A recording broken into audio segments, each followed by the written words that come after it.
Pernahkah kamu merasakan hal ini? Ketika kamu mulai berubah jadi pribadi yang lebih baik, hidup malah terasa makin berat. Kamu mulai disiplin, mulai berdoa lebih sungguh, mulai berpikir positif, mulai berusaha hidup selaras dengan energi yang lebih tinggi. Tapi entah kenapa, justru masalah datang beruntun. Orang yang kamu percaya mulai menjauh, pekerjaan tiba-tiba kacau, hal-hal yang biasanya mudah malah jadi rumit. Dan kamu mulai bertanya, kalau alam semesta benar-benar mendukungku, kenapa justru terasa seperti melawanku? Di titik itu banyak orang berhenti. Mereka menganggap semesta tidak adil, doa tidak bekerja, dan semua prinsip spiritual hanya omong kosong. Padahal, justru disitulah kunci besarnya. Semesta tidak sedang menolakmu, ia sedang mengujimu.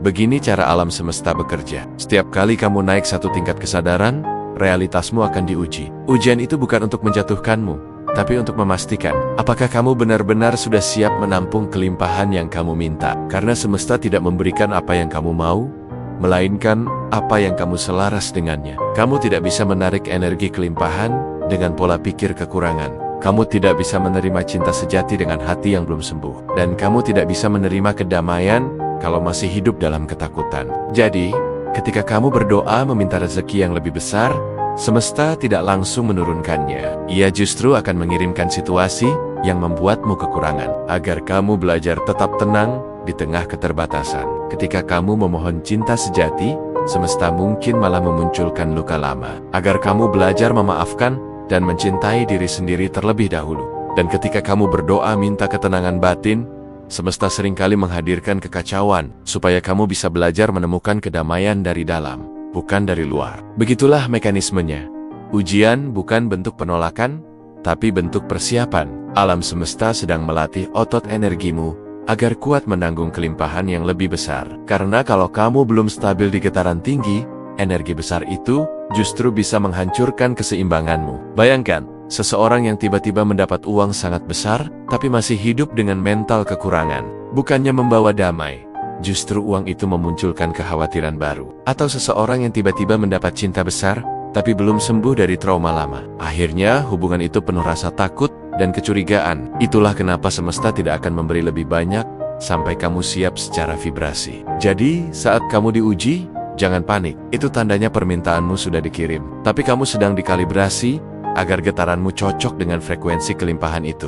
Kamu seperti radio yang sedang mencari sinyal. Gangguan dan noise yang kamu alami adalah proses penyetelan agar kamu bisa menangkap siaran yang benar. Dan proses itu memang tidak nyaman, kadang menyakitkan. Tapi justru di sanalah kamu sedang bertumbuh. Kamu tahu mengapa hidup terasa kacau saat kamu mulai berubah? Karena semua hal yang tidak lagi sefrekuensi denganmu akan bergetar keluar. Teman lama mulai menjauh. Kebiasaan lama terasa hambar. Bahkan hal-hal yang dulu membuatmu nyaman tiba-tiba menekan. Bukan karena kamu salah arah, tapi karena kamu sedang naik tingkat. Sama seperti ulat yang harus kehilangan bentuk lamanya untuk menjadi kupu-kupu. Kamu juga harus kehilangan versi lama dirimu untuk menjadi pribadi baru yang lebih besar. Dan kehilangan itu memang menyakitkan. Tapi tanpa kehilangan, tidak ada ruang bagi sesuatu yang baru untuk masuk. Banyak orang ingin kehidupan baru, tapi enggan melepaskan masa lalu. Mereka ingin kelimpahan, tapi masih takut kekurangan. Ingin cinta baru, tapi masih menyimpan dendam lama. Dan itulah sebabnya proses ujian semesta terasa seperti kekacauan. Karena semesta sedang membongkar semua yang tidak selaras dengan energi barumu. Jadi saat kamu merasa kehilangan, sesungguhnya kamu sedang dibersihkan. Saat kamu merasa sendirian, sesungguhnya kamu sedang dipersiapkan. Dan saat kamu merasa segalanya runtuh, sesungguhnya fondasi lamamu sedang dihancurkan agar bisa dibangun ulang dengan lebih kokoh. Alam semesta tidak bisa membangun istana di atas fondasi rapuh. Maka ia harus meruntuhkan dulu tembok-tembok lamamu. Ego, ketakutan, keterikatan, bahkan harapan yang berlebihan, agar kamu bisa berdiri dari kesadaran yang lebih tinggi. Inilah mengapa orang-orang yang benar-benar berkelimpahan selalu tampak tenang. Bukan karena hidup mereka mudah, tapi karena mereka telah melalui banyak badai dan belajar untuk tetap diam di tengah gemuruh. Mereka sudah melewati tahap ujian itu. Mereka tahu bahwa kehilangan bukan hukuman, melainkan undangan untuk naik level. Mereka tahu bahwa setiap kali sesuatu berakhir, sesuatu yang lebih besar sedang menunggu untuk dimulai. Mungkin kamu sekarang berada di titik itu, di tengah badai, di fase di mana semuanya terasa tidak jelas. Jangan salah paham, itu bukan akhir. itu transisi. Kamu sedang melewati gap antara energi lama dan realitas baru. Kamu sedang diselaraskan agar siap menerima hal-hal yang dulu kamu doakan. Ujian itu seperti cermin, ia memantulkan semua hal yang belum kamu sadari di dalam dirimu. Kalau kamu masih mudah tersinggung, itu tanda ada luka yang belum sembuh. Kalau kamu masih sering takut kehilangan, berarti kamu belum benar-benar percaya bahwa hidup ini penuh kelimpahan. Dan kalau kamu masih mencari validasi dari luar, itu tanda kamu belum benar-benar mengenal siapa dirimu. Ketika kamu mulai memahami cermin itu, semuanya berubah. Kamu tidak lagi mengeluh pada hidup, kamu mulai berdialog dengannya. Kamu tidak lagi bertanya kenapa ini terjadi padaku, tapi mulai bertanya pelajaran apa yang sedang ditunjukkan kepadaku. Dan disitulah kesadaranmu naik, karena kamu berhenti jadi korban realitas dan mulai menjadi pencipta realitas. Proses spiritual tidak selalu tampak indah. Kadang ia justru berupa kehilangan pekerjaan, konflik keluarga, hubungan yang berakhir, kesehatan yang goyah, tapi semuanya punya tujuan yang sama, menyadarkanmu akan kekuatanmu yang sesungguhnya. Alam semesta tidak ingin kamu hidup dari ketakutan, tetapi dari kepercayaan. Ia tidak ingin kamu menggenggam tapi menggelar. Dan itulah esensi dari ujian sebelum kelimpahan. Proses di mana kamu belajar melepaskan kendali palsu dan menyerahkan diri pada alur kehidupan yang lebih besar. Sampai di sini kamu mungkin mulai sadar bahwa ujian semesta tidak lain adalah latihan kepercayaan. Kamu diuji bukan untuk dihancurkan, tapi untuk dilatih agar mampu menerima sesuatu yang lebih besar dengan hati yang tenang. Karena rezeki, cinta, dan kedamaian sejati tidak akan bisa tinggal di hati yang gelisah. Kadang yang paling sulit bukanlah masa penantian, tapi masa ujian menjelang perubahan besar. Alam semesta seakan menahan sesuatu yang sudah seharusnya jadi milikmu, hanya untuk melihat apakah kamu benar-benar siap menerimanya. Bukan karena kejam, tapi karena setiap berkah punya bobot yang harus mampu kamu pikul. Kita sering berpikir, aku sudah cukup sabar, kenapa belum juga dikasih? Padahal justru di saat itu, semesta sedang memoles cermin di dalam dirimu, agar ketika kelimpahan datang, kamu bisa menatapnya tanpa rasa takut kehilangannya lagi.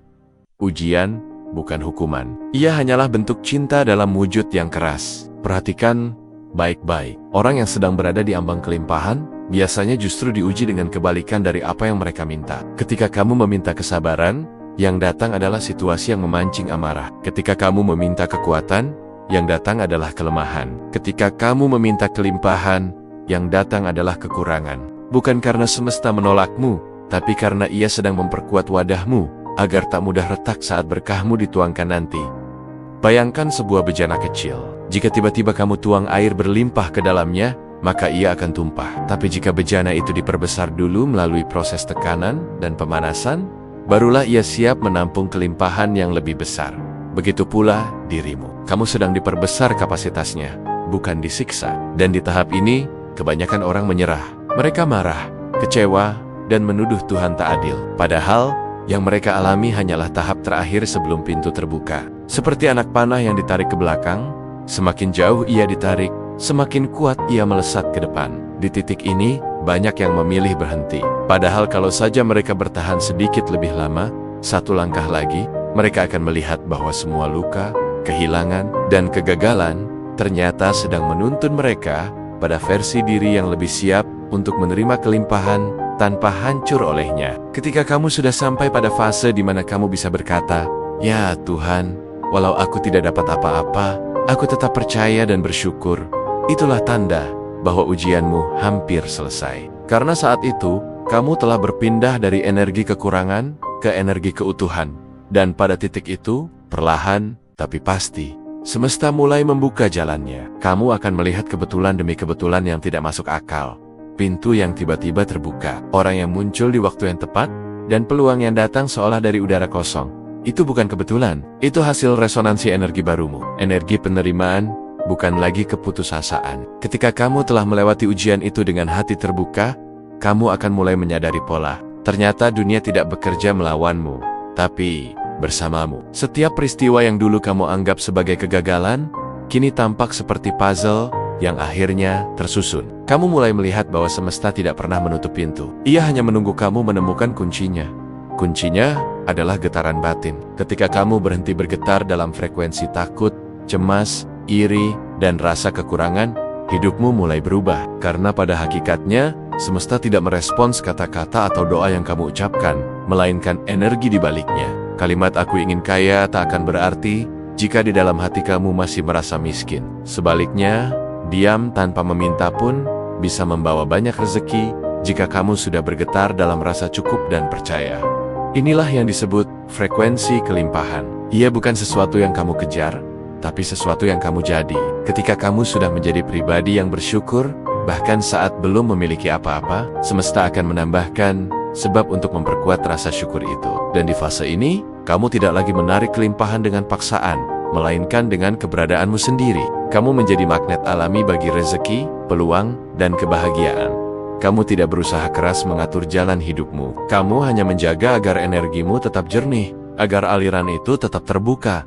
Ingat, energi tidak bisa berbohong. Kamu bisa berpura-pura bahagia, tapi semesta membaca getaranmu, bukan senyummu. Kamu bisa berkata, "Aku percaya," tapi jika di dalam masih ada ketakutan, maka yang kamu pancarkan tetap frekuensi kekurangan. Karena itu, tugasmu bukan memperbaiki dunia luar, tapi memperbaiki dunia dalam.